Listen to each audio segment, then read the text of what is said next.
What's going on, Wiz Nation? Coming back at you guys with another episode of State of the Wizards. Thank you guys for tuning in. I'm your host, D-Can, along with my co-host, K. Jose. What's up, K. Jose? What's going on, my man? Nothing much, man. Feeling good. Wiz got a win today, They did. and it was an actual win that it was more like a statement win, I would say. It felt good to see the team blow a team out. It's been a minute, and it's the 76ers who were playing good, so Yeah, it was real good to see that. absolutely. We'll jump right in, but before we do, for those folks who are just now tuning in to State of the Wizards for the first time, thank you guys for tuning in. Also follow State of the Wizards at State of the Wizards on Twitter. Follow State of the Wizards also on Instagram.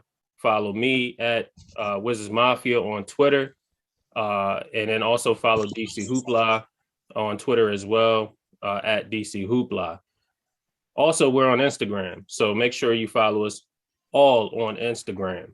So let's go ahead and dive right in. Before we actually, um, I guess we'll skip the trivia tonight because I was going to do the trivia, but we'll go ahead and skip that tonight because there's some Okay. topics that I kind of just want to jump right into. Now let's go over the game. First and Okay. foremost, the Wizards beat the Sixers 117-98. Mm-hmm. It was a brilliant game in my opinion. I think that this was probably one of the better wins all season. We have I a agree. we have a fully healthy team. Everyone's 100%. Everyone was, you know, a go. There was some guys that did not play this game. Coach's decision to not play him, but we are considered a deep team, so there's some guys that's going to be left out of the rotation. And so anyway, the Wizards beat the Sixers today 117-98. In my opinion, this was a game with everyone 100%. This was a game that, was kind of like a statement game, in my opinion. What you think? Yeah, actually, it was. I mean, it definitely was a game where you're playing against a team like the 76ers, who are definitely going to be in the playoffs. Also, a team that we played last year in the playoffs that beat us 4-1. So to have everybody healthy, um, you had Bradley Beal back. Mm-hmm, You got Thomas Bryant playing in the second game. It mm-hmm. was a game that we dominated from tip off to the end of the horn. So we dominated the game. We didn't look shabby at all. This is probably the team that everybody was expecting to see at the start of the season. Right, right. And that's a fact. I mean, yes, COVID plays a part, injuries play a part. We know what was going on with Thomas Bryant coming back from injury. We know that Rui had his personal reasons for being out.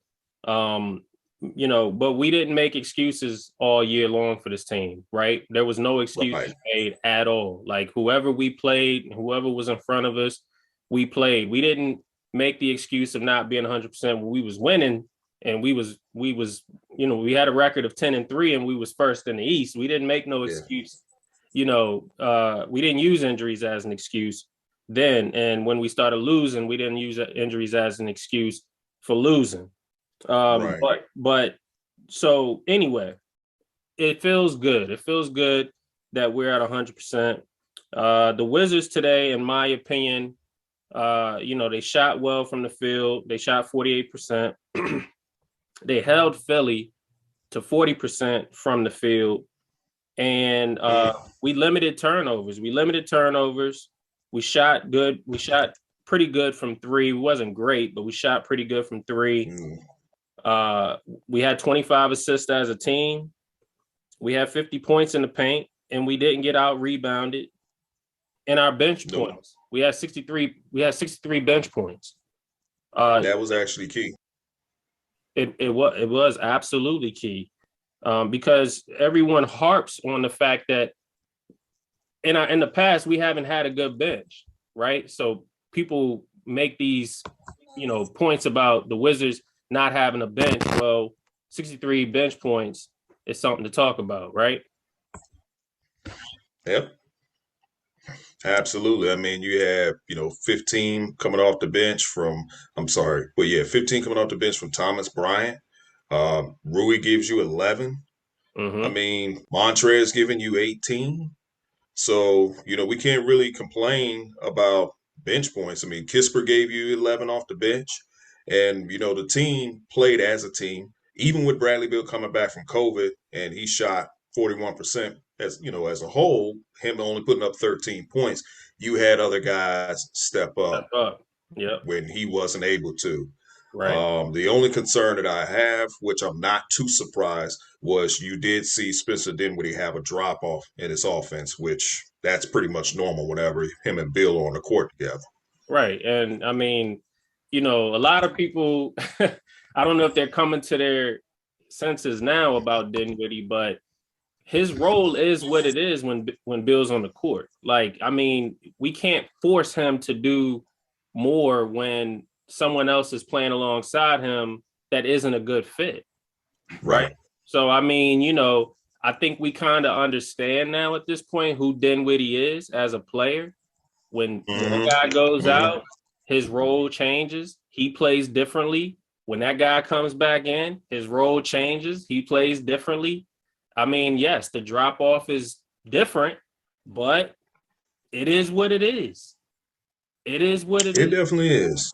And It is what it is. I mean, the drop off is significant, but it is what it is. He said it ever since he got here that his job was to compliment Bradley Beal. It wasn't to try to play. He said he wasn't going to be a Wall or Westbrook, and I think Wizardsverse has to accept that. That's not who he is. right. So today we saw Thomas Bryant put up 15 points in 15 minutes. He shot 6 for 11 from the field. He was a +3. You saw Hmm. Rui Hachimura, 16 minutes, 11 points on 3 for 6 shooting. And you saw Montrezl Harrell, 18 points on 6 for 9 shooting. And you also saw Kispert with 11 on 3 for 8 shooting. Neto also contributed off the bench. And then he contributed with just 2 points and garbage time, garbage time, 2 minutes. He only played 2 minutes. He didn't really play this game. Uh, Right. and so let me ask you. So I know you and I were talking about this offline. And so Trez having, uh, in my opinion, this is probably one of the most important stretches before the trade deadline for someone like him because he's in a contract year. It's kind of difficult to see him on this team past the trade deadline. And then you had Thomas Bryant, who's coming back from injury. He put up 15 points. These guys pretty much play the same position. Are we looking at, a competition between these two on who actually survives the trade deadline and who actually has a future on this team post trade deadline? Or do you think these two guys can coexist? Do you actually believe that Trez is a long-term piece here? Or do you think that Thomas Bryant is a long-term piece? Or I know it's a loaded question, but or do you just think that there's a possibility that we may choose between one or the other guy by the trade deadline, and that pretty much dictates or determines how our future is going to go? What's your take on that? I think we're going to probably choose by the deadline. I never really looked at Montrezl Harrell as being a long term piece. Mm-hmm. Montrezl Harrell is coming from the Lakers, where they went to the playoffs, and of course he played with the Clippers. So he's played with some successful teams. We're a team that's kind of like going through an identity crisis where in one breath we kind of want to be a win now team, and the next breath we kind of want to, build. Mm-hmm. So Thomas Bryant, I think he's 24, if I'm correct. He's still young. He can grow with the young players, whereas Montrezl Harrell is in his prime years, and I think he wants to win right now. Mm-hmm. Plus, to how much money is Thomas Bryant? I mean, not Thomas Bryant, but how much money is Montrezl Harrell going to ask for compared to a Thomas Bryant?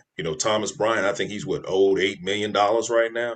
He Mm-hmm. may not cost you any more than maybe 12 million a season Mm-hmm. versus a Montrezl Harrell who may be looking for 20 million.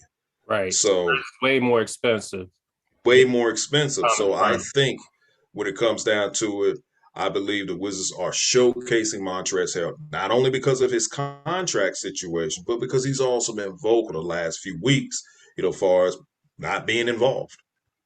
So that's a thing, right? And it is a thing that Trez is he's one of the vet pieces on this team, and there's a win now attitude with this team right now that we want to make the playoffs, we want to contend, we want to be in the discussion. We want to be one of the teams at the end of the day in the discussion for, you know, being a competitive Eastern Conference team against the other teams like the Sixers, like the Nets. We want to be that team, right?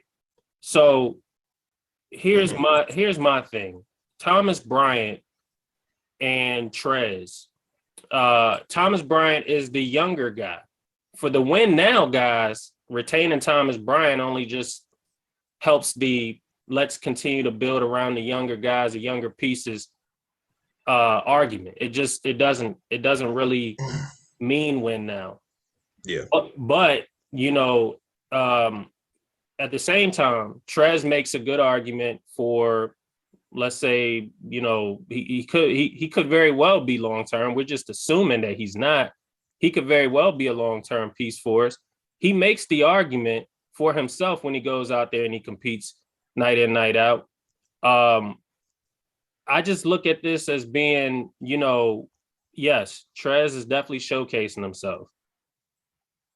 But what if a team really likes what Thomas Bryant brings? Do we just say no?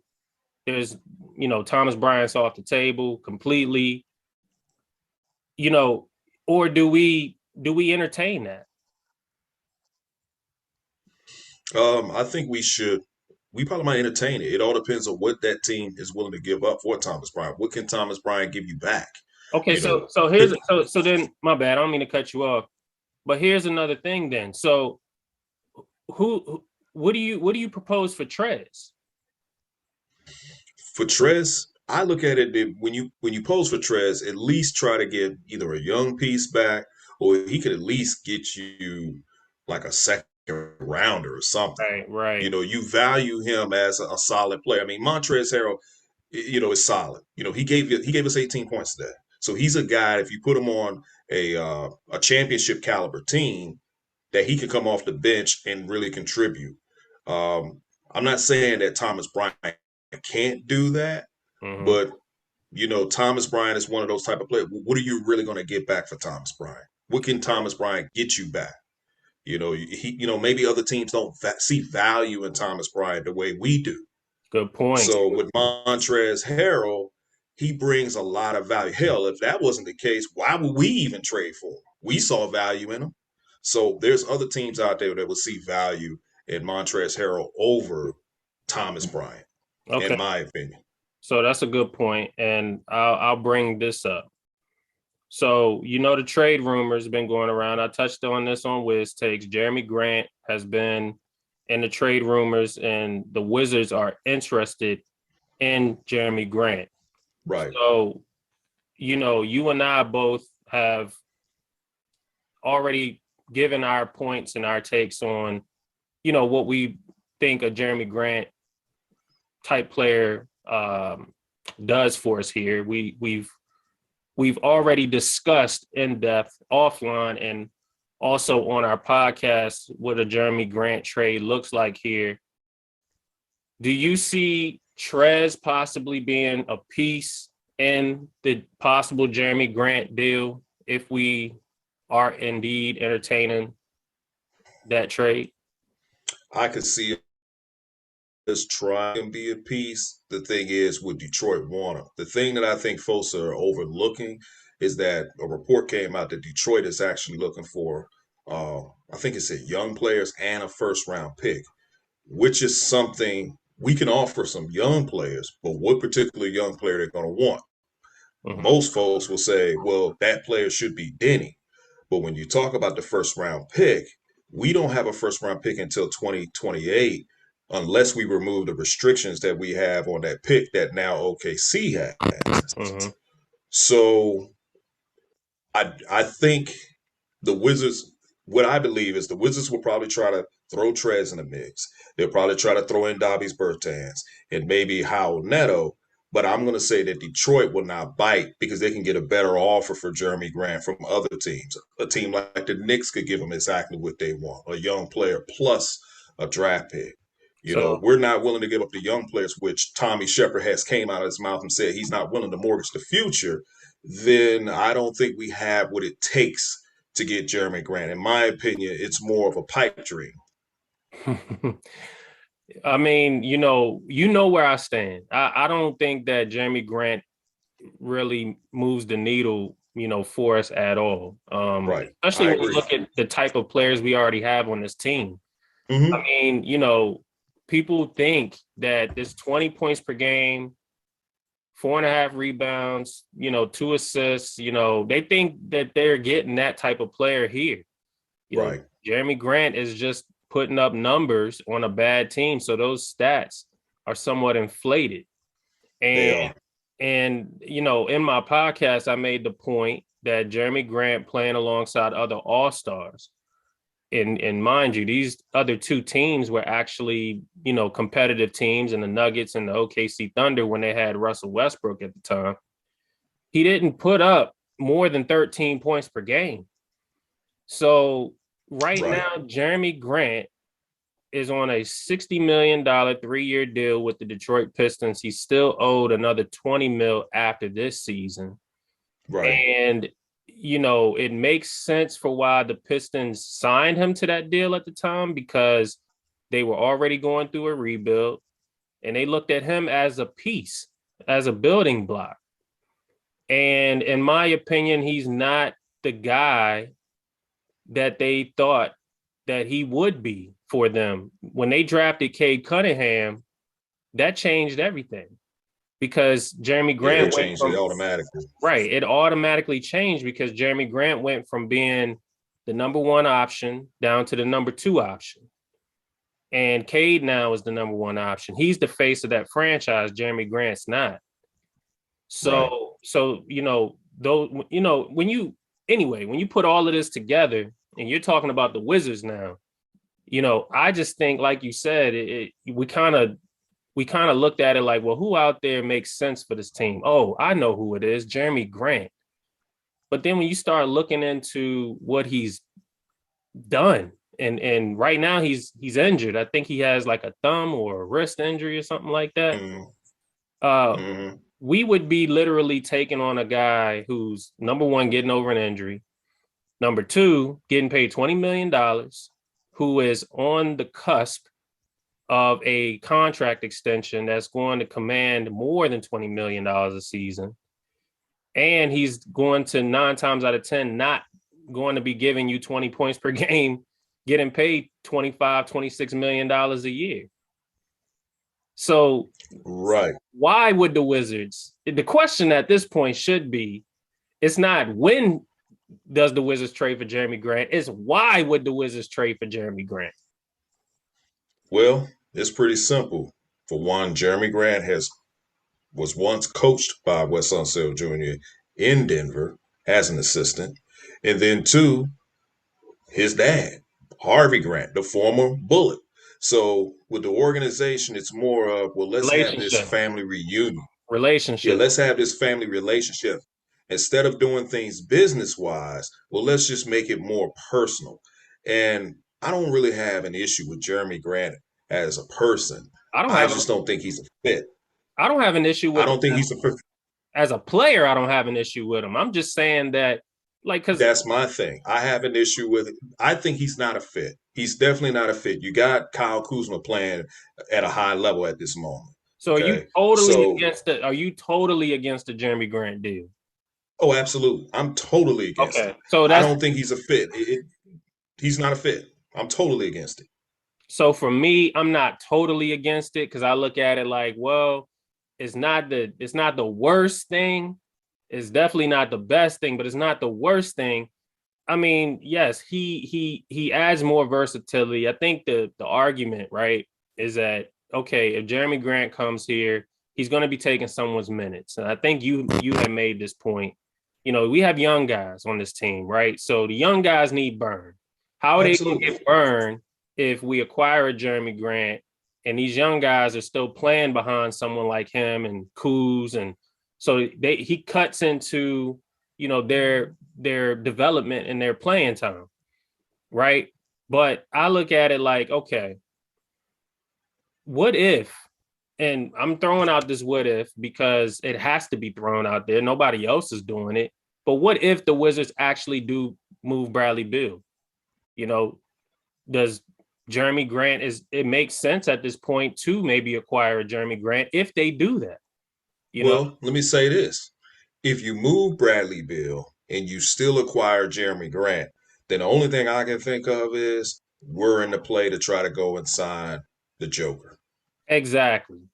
Okay, That's the only way I see. now we're You on the got same to be page. looking at it. Now we're So on the same page. we on the same page. So let me talk about that for a minute. Yeah, You know, some people look at it like, okay, well, it's it's win now or it's nothing. These young guys got to step up. But how are you going to say that if you're not giving these young guys the opportunity? If you constantly keep bringing in veteran players to win now, how can you expect a young guy like Denny or Rui Hachimura to step up and play if their minutes are cut down? That's ridiculous to even put those kind of expectations. So my thinking is the win now process, it's done. We can go out there and blow out the 76ers, but then we can turn around and we lost to Portland. And Portland didn't even have they didn't even have their best guys on the court. And we lost to them. So when you see those type of losses, you have to say to yourself, does Jeremy Grant really move the needle? Like the thing about this team that I'm afraid of, and I don't want to go too far because Kuzma, the way he's playing, he plays a part in it too, is that we fall in love with these guys that have these lightning in the bottle games or have these streaks, and then we sign them. And then we turn around when they're not playing the way they were playing, they we expect them to play. We put them in the Davies Bertans doghouse. Oh, well, now we got to get this guy out of here. But wait a minute. You were happy when they was putting up these numbers. Did you really think they was going to sustain that? that Look level at of what you're play. paying for, that level of play. If it's a Right. third or fourth tier player, these guys are going to get paid. So even a third or fourth tier player is going to get paid as good as a max player. There's a reason why Jeremy Grant is on the block. Yeah. So I do believe, in my opinion, if you move Bill, to go back to what we said, that means you're looking at a Jokic.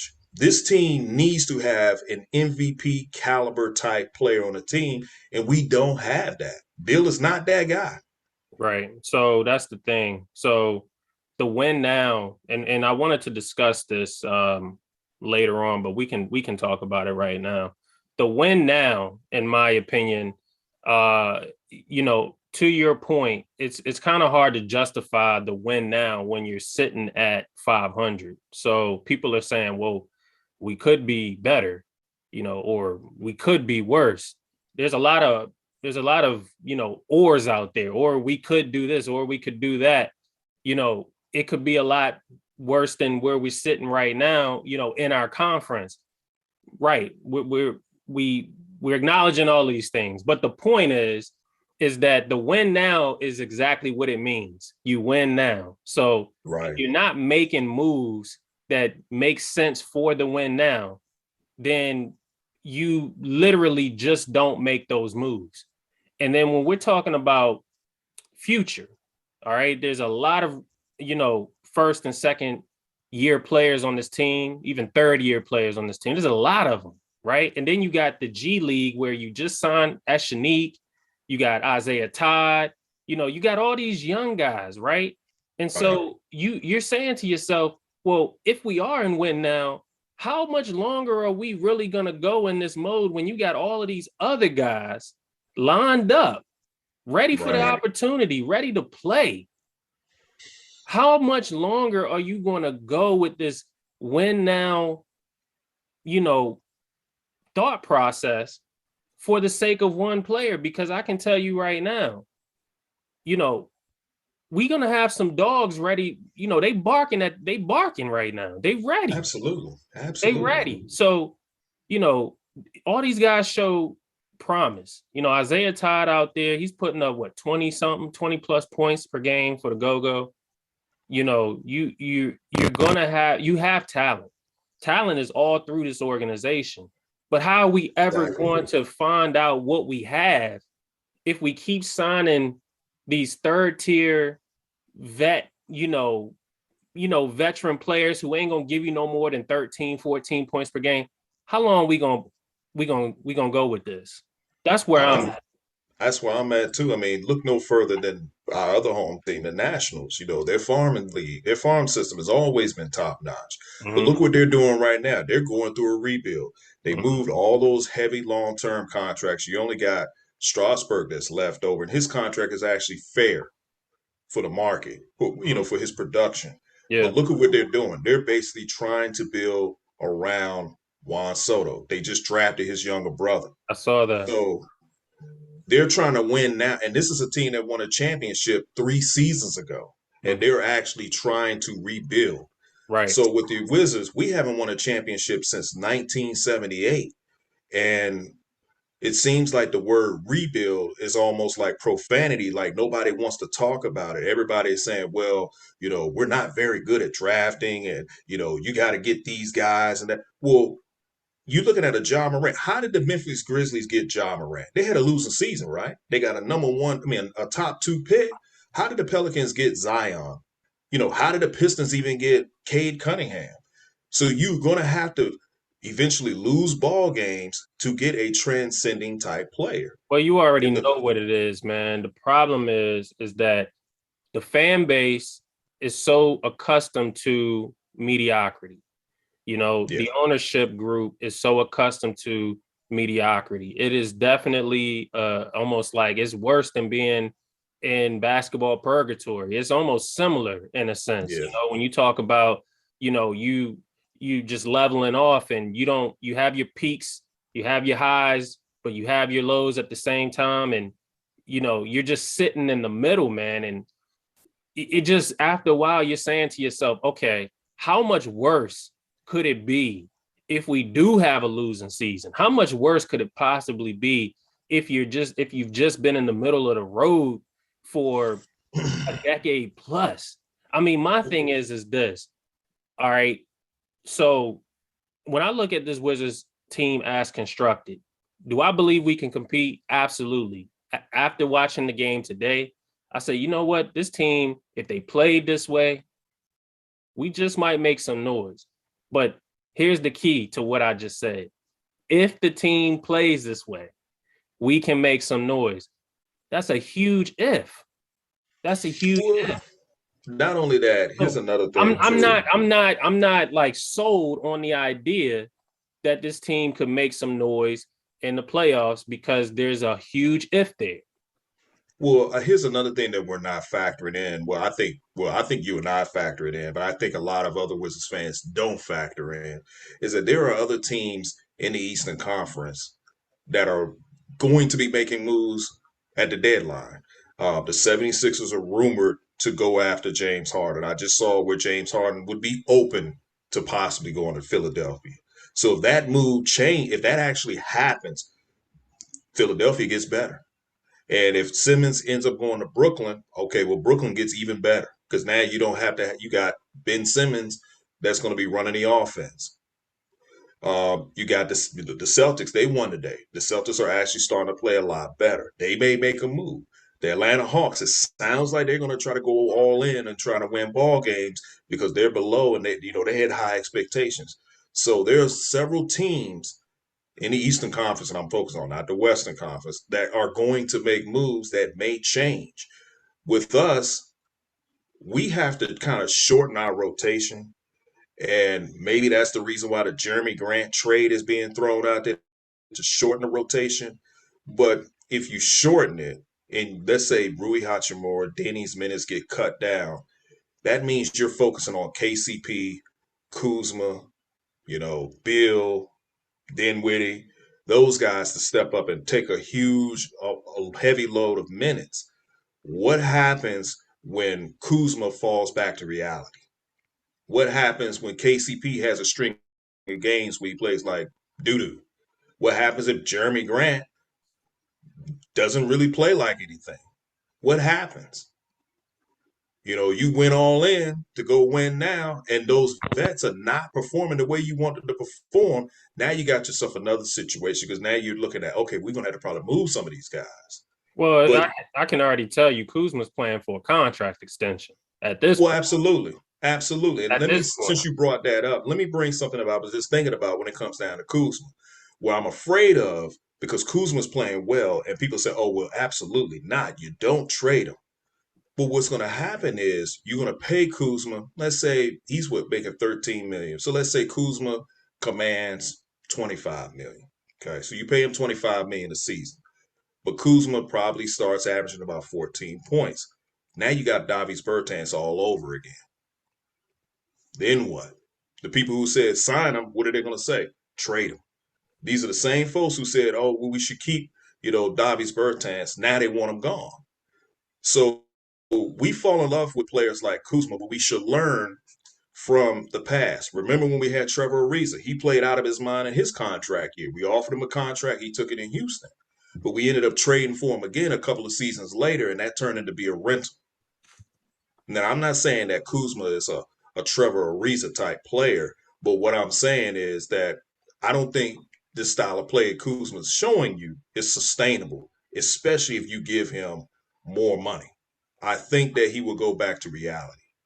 So Um, Kuzma makes and 13 that's just mil right now. So right. Kuzma, if he was to re-sign with us, and let's just say, he's in the ballpark of, you're probably looking at 20 plus $1 million a year, right? Because the Wizards are 9 times out of 10 he's gonna qualify for more money. Yeah, But because how many years has he been in the league now? he's I think 7 years.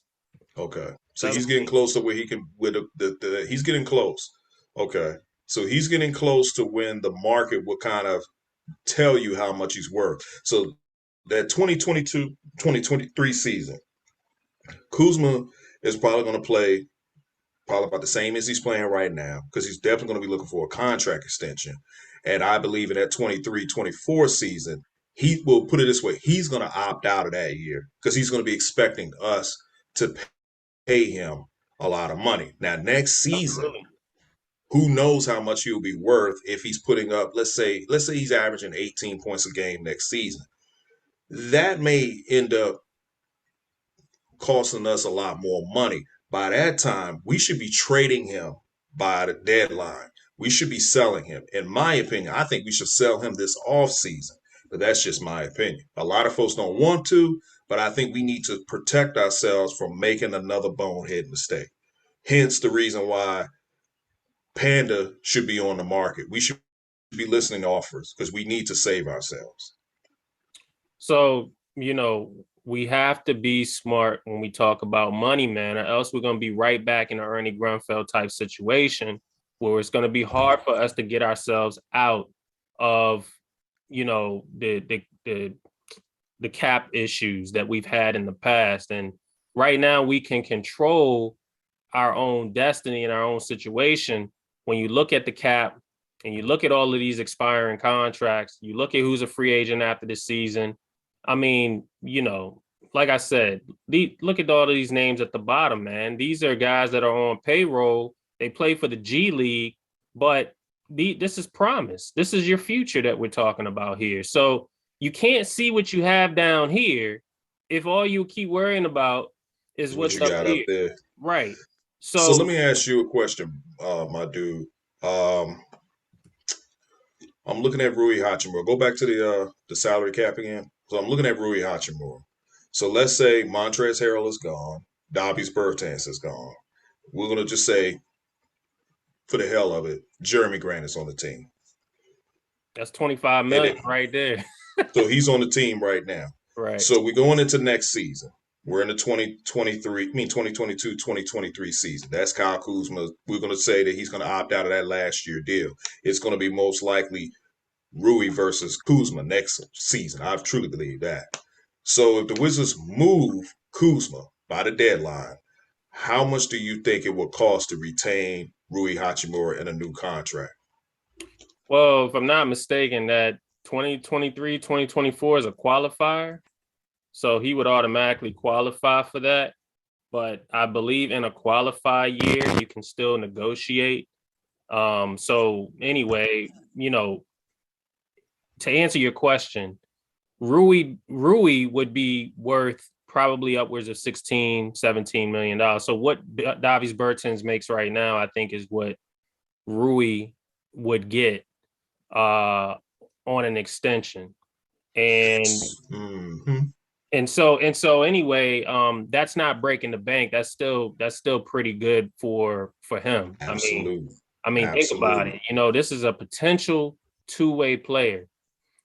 I'll even go as far as saying, look at the team option that Denny's in, and he's only going to be 23 years old at that point. That's the next person I was going to get to, because if you look at him and then you look at KCP, they're Mm-hmm. going to be battling against each other too. So as you see, it's cheaper to re-sign Rui Hachimura and let Kuzma walk, and it's definitely cheaper to sign Denny to a long-term deal and let KCP walk, because you're looking at how much money KCP is getting, and you look at how much money Kuzma is getting. That's so much savings that you would get if you let those two players walk. It makes sense at the end of the day when you're talking about salary cap, because the next person you're going to have to look at retaining is going to be Corey Kisper. Well, let me throw this out there. All Go right. ahead. Don't go after Grant at all. This is where I'm at. Don't go after Grant at all. You know, if you do go after anybody, and if you want to unload contracts and you want to get contracts, go at just get, if you can, get draft capital, get I picks, agree. I get agree. picks. Because at this point, after next season, if Bradley Beal decides to walk after this season, or even if he decides to opt in, and let's just say he signs that super duper max, whatever, but he's not a part of the future plans because maybe another team wants to take on that contract, whatever. You're going to save yourself a lot of money by free agency of 2023, the summer of 2023. Actually, I'm sorry, 2024, summer of 2024. You're gonna have a lot of money to spend if you're not worrying about signing guys to contract extensions between now and this summer. Like, in my opinion, Jokic, yeah, Jokic, right there in the line of sight. He has a relationship with Wes Unseld Jr. He He is a says this is him. Yeah. he is a reigning MVP who gets ultimately disrespected. Um, if he came to the East and he played for the Wizards, and you're looking at all these young guys, these young pieces with the Jokic, in my opinion, we're making noise. Absolutely. It literally would be no different than what Denver has right now, but except it would be in the Eastern Conference. It would make a lot more sense if you went that direction, you know, because again, Jokic, he moves the needle. He's an Yeah. MVP caliber player. You get what I'm saying? Absolutely.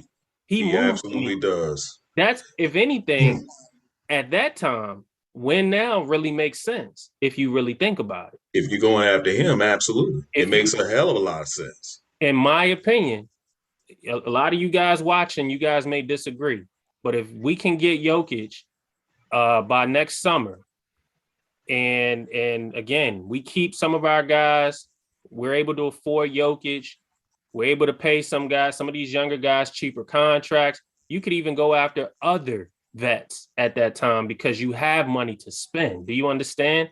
If you're worried about spending against, spending with the guys you have right now, you're not going to have that flexibility. You're not going to have that. Okay. We don't know what the cap's going to increase to. We still don't know what that's going to be. Plus that TV money. So, I mean, it so will, here's what I was thinking. Why it you will, but we don't go know ahead? I'm a sorry. lot of, no, I'm sorry.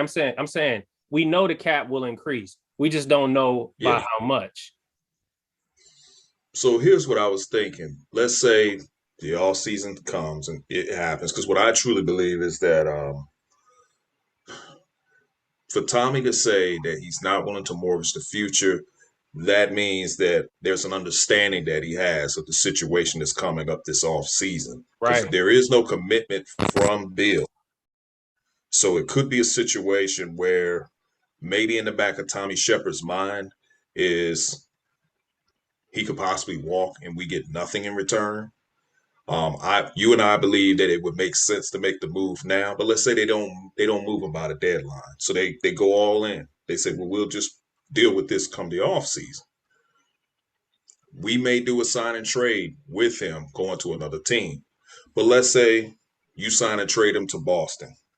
Boston sends down Jaylen Brown. I wouldn't have a problem with that. So you got Jaylen Brown, who's on a fair contract, not a bad one, but a fair contract. So you save yourself some money. Then you go after Jokic. So you bring Jokic here. You got Jaylen Brown. You got Rui Hachimura. They're going to keep Rui for marketing purposes. It will be foolish for the Wizards to let him go because he's so marketable. You got yourself a nice little nucleus. Because first of all, I think we spoke about this in the last State of the Wizards. Rui's the first Japanese player to be drafted in the first round. Danny is the first player from Israel to be drafted. And you got Eshanik, even though he wasn't drafted, but he's the first Colombian player in the NBA. So you got a lot of first of everything. Why would you want to destroy all of that for the sake of win now? But if you bring in a Jokic who's familiar with Wes Unseld Jr., you got Jaylen Brown who can give you pretty much the same production as Bradley Beal, who's younger and on a reasonable contract that's going to cost you a lot less. Who says no to those type of moves? Who will be totally against that? Well, I mean, believe it or not, man, there's a lot of it's a lot of I crazy know. when I Wizards. know. But see, And those here's people they suffer from that Ernie Grunfeld syndrome, where they're used to sitting pat, not mediocre, making the mediocrity, wrong moves, right? and trying to correct the wrong. These people who don't want to make these moves are the same ones who advocated for Spencer Dinwiddie, who now wants to move. That's the Ernie Grunfeld syndrome. Yeah, That's what a lot of these people are suffering with. The ones that I see who are debating with you and that's debating with me on Twitter, they all suffer with the Ernie Grunfeld syndrome. and it's a fact because I mean, I see it every week. There's a new argument to be made about said player who's not doing this. He gets paid to do this, and okay, well then, why are we talking about bringing along another 20 points per game guy? Because Dinwiddie once averaged 20 points per game too in his career, and it was one time that he did it, and you know, you guys were moving mountains for him. When we acquired him, we literally had a 5-team trade for the guy. All right. And so we went all out for this guy, only for you guys months later to now criticize him and say that he's not worth, or yeah, in so many words, he's not worth, what he's getting paid. You're putting him in the same box along with the Davis Bertans of the world, the Jan Mahimis of the world, the players who come through here who's gotten paid, at least 18 to $20 million who hasn't panned out. Exactly. So The anyway, only, the so only anyway, difference is that we didn't do a 5-team trade for Davis Bertans or Jan Mahimi. right. We literally moved mountains, as you said, to get Spencer Dinwiddie, and now these folks are not happy with him. I don't get it. So what I want to pull up here is there's the 10 players that could be dealt by the 2022 deadline. If it's not Jeremy Grant, my dude, these are other possible trades. And I'm thinking, and of course, this is not just the Wizards. I mean, I'm going to go through each one and I'm going to ask you, is there a possibility that the Wizards could make any one of these deals happen besides Jeremy Grant? All right. Because Okay. all we know and all we've been talking about for the past week or so, because of the rumor mill, was Jeremy Grant. So the first one, Ben Simmons. Can Ben Simmons be a Wizard? Hell yeah. What about Pascal Siakam? Mm, I guess it depends on who you're giving up to get them. Okay. Okay. So I probably would say it's 50-50. Okay. All right. Let's keep it moving. Goran Dragic. Yeah, yeah, you can get him as a wizard, but that'll be fitting more to win now. Now he is 35 years old. Okay, I isn't mean, that what we do? that's a I mean, fact. That's a isn't that what fact. we do? We traded for a 32-year-old Westbrook, so I mean, Yeah, that ain't nothing new. that is definitely a fact. Here's Jeremy Grant, Yeah, well, we most people would say yes, but we've already covered him. Miles Turner. Um, yeah, I think he would be. I think he can be a wizard. I Okay, think he could. okay.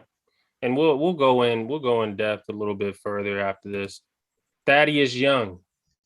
Nah, Nope. Okay. nah. Thaddeus ain't young no more.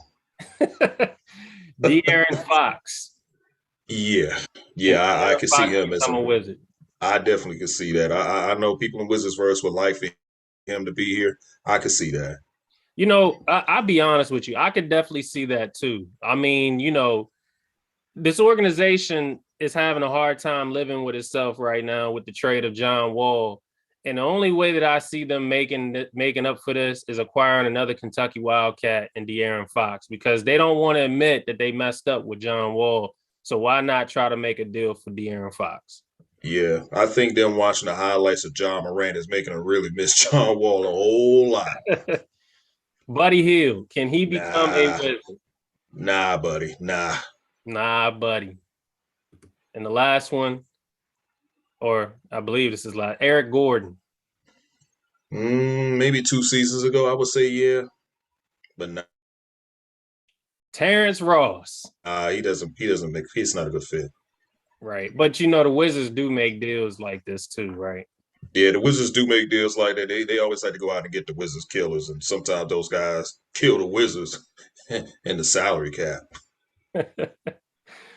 So But anyway, so let's go back. Let's real quick because I don't really want to spend a lot of time on it, but it is something that I do want to address. So number one, Ben Simmons is available. I don't think people really, really know this. Ben Simmons is available. It's crazy to say that, but the man is literally available. Listen, my thing is he's an all NBA player. He's a great defender. He would, in my opinion, fit perfectly here under Wes Unseld Jr.'s tutelage and mm-hmm. what Wes Unseld Jr. really wants and expects from the team. You need that at the guard spot. Why not? Why Can I not? be honest? Go ahead. Can I be honest? I really think the 76ers want to send Ben Simmons here. Okay. I truly believe they want to get Ben Simmons here. I wouldn't be surprised to read an article later down the road that the 76ers had called Tommy Shepard several times. But the reason why it's never happened is because the piece to get Ben Simmons here, we're refusing to relinquish that piece. To get Ben Simmons, you have to give up Bradley Beal. And because the owner is not there yet to want to give up Bradley Beal, that's the reason why. People are going to look at Ben Simmons' contract and say that's a lot of money for a guy that can't shoot. But Ben Simmons is 25 years old. That can be fixed. This is a guy here who's an all NBA. If he's shooting, we're talking about perennial all NBA player on a consistent basis. Perennial. You bring him here, that goes along with Denny, Rui Hachimura. I mean, you're talking about something special. And I think it's foolish that we're not even entertaining him. But I really believe that the 76ers, the reason why they haven't moved him is because they either want Bill or they want Damian Lillard. And neither one of the franchises are willing to part ways with him. And speaking of Damian Lillard, I'm going to say this and I'll make it very quick. With Damian Lillard going down, I think the Trailblazers going to have no choice but to move on past Damian Lillard because they got what CJ McCollum back today, if I'm correct. So they're going to have to move past Damian Lillard. And I think at this point, Damian Lillard should be focusing on winning a championship somewhere else. He's 31.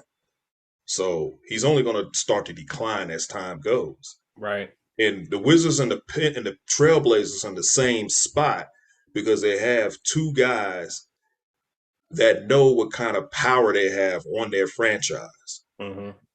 And if they get signed to long-term deals, they can pretty much have their franchise in the headlock. But when you got a guy like Ben Simmons and all it takes is for you to give up one of those guys, you should be on the phone right now saying, okay, let's make it happen. We should have I made it agree. happen I yesterday. agree. I mean, listen, Bill has been in this organization for 10 years, man. 10 years. And we know what Bill is capable of doing. There's no doubt in my mind that a Ben Simmons coming here absolutely pushes us in the direction that we know we need to go in. Yes. And when you're talking about, see, that's the thing, man. I think what people really are failing to realize is that look at Ben Simmons' size. Look at his athletic ability. We haven't had a guy in this franchise that's actually able to do the things that Ben Simmons does since John Wall, right? But even when you talk about John Wall, he wasn't the defender that Ben Simmons is. No, he's So, not. people, I see people online all day long. They'll trash Ben Simmons. Oh, Ben Simmons can't shoot. We know that. That's the thing. We know that he can't shoot, but there's a lot of players on this team who can't shoot. Either. There's a Exactly. lot. I mean, it's one thing. It's It's one true. thing that you can't shoot, but it's also another thing that you can't shoot, and then you can't play D either. That's one thing that Ben Simmons doesn't lack at all. He's one of the Mm, top defenders in the league every single year, man. And and absolutely. and so and look at the position that he plays. He plays it at the guard spot. Yep, he's a point guard. I mean, you got him doing that, running the point. He, he can't shoot, but he can get to the basket. He can get to the cup, and he can finish. The thing is, with the 76ers, do you think they really want to settle for trading for James Harden, who's on the other side of 30? Do you think they really would like to settle for Damian Lillard, who's also on the other side of 30? I mean, they'll take those guys. Right. But if they can have a chance to get Bill, who's 28, about to be 29 years old, he's not 30 yet. He's still younger than those guys. I think, in my opinion, the 76ers would prefer to have Bradley Bill, but the organization is refusing to put him on the market. I mean, you're talking about Ben Simmons, and you don't want to get a guy like that, 25 years old. Remember, we were told, oh, well, you don't trade a guy 25 years old who's still growing and this, that, and that. Well, the 76ers are doing it. Right. They're Exactly. doing it. Mm. So I don't want to hear that you don't trade a guy that young doing this, that, and the third. Ben Simmons is a top 10 talent if he develops a jump shot. I think he's there already without him having a jump shot. He's there. And we actually have a player that the 76ers would take to get him. You don't have to give up a draft pick. You just got to give up Bradley Beal. That's it. And you could have Ben Simmons right there wear the Wizards uniform. People say, oh, well, we can't get free agents here. We can't get these superstar players here. You actually have one within reach, and you're literally refusing to go get that player because you're so in love with, your Corvette when you got a damn Lamborghini sitting right there within reach. There's a big difference between a Lambo and a Corvette. And I'll make this last point. Bradley Bill is he's not getting any younger, right? So No, people aren't it's not. factoring that in. When you talk about signing a guy to a 5-year extension, Bradley Bill, I think, is going to end up being 34 or 35 at the end, 34, I think, at the end of Yeah. that contract, right? So I don't know if we think that over the next 5 years, with him leading the franchise, that he would be, catapulted into this, Michael Jordan-esque, 34, 35-year-old where he already has a couple of championships under his belt. I really don't know what the line of thinking is. I really Mm, don't, because for a guy to make $47 million at this point in his career, you would almost have to say, okay, he is someone like a Michael Jordan. If you're going to pay him that kind of money over the next 5 years under an organization that is ready to win. But see, here's the thing, and you and I have already touched on this, right? Bradley Beal wants the organization to build a win now structure around him.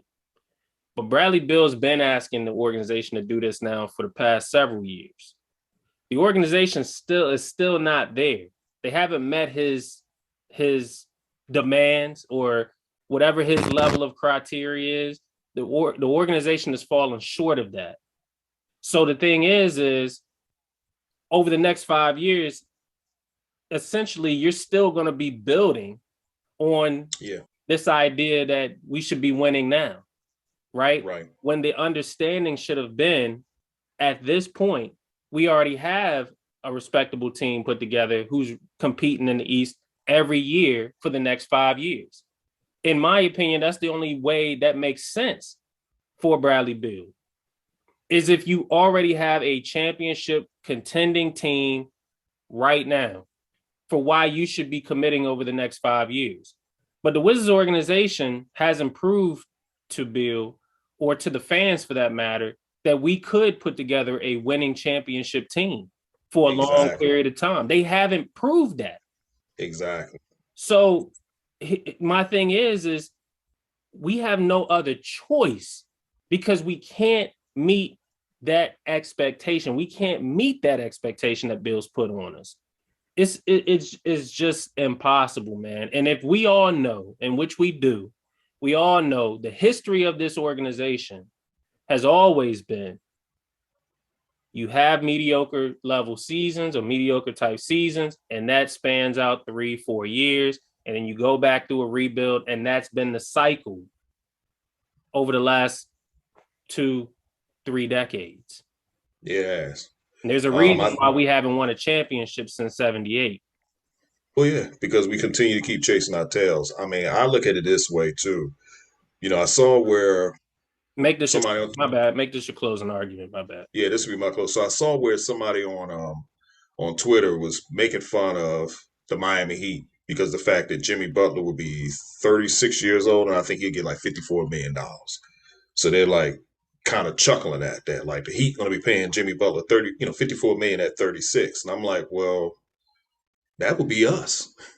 Exactly. If you sign Bill to a long term deal at 34 years old, he could be making $52 million. That's laughable. That's The crazy. difference is that Jimmy Butler did take the Miami Heat to the finals.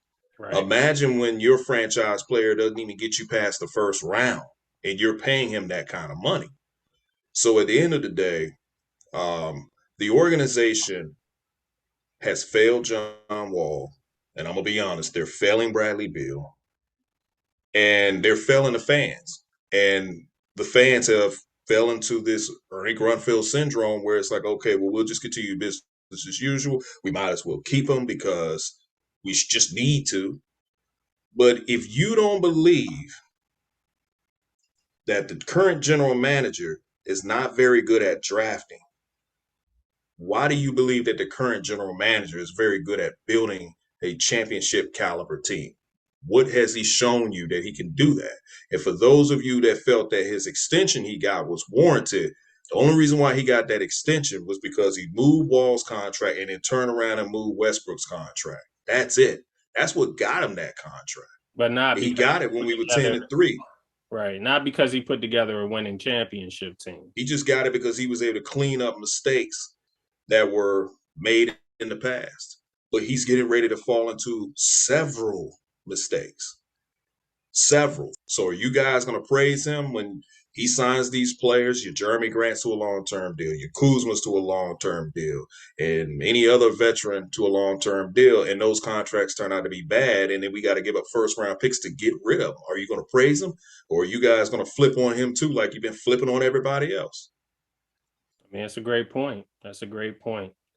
So that actually concludes this episode of State of the Wizards, my dude. We had a great conversation. For those folks out there who are watching, make sure you subscribe and you comment below. Drop us some likes. We don't have a problem with reaching out to you guys and working with you guys and discussing Wizards hoops or even NBA hoops in general with you guys. Definitely feel free to reach out to us. Also, make sure you subscribe again to State of the Wizards. Wiz Takes, and DC Hoopla on you subscribe on YouTube to State of Wizards, and you subscribe on Patreon, Apple, or Spotify. Thank you guys for tuning in. We'll check you guys on the next episode. Y'all have a good night.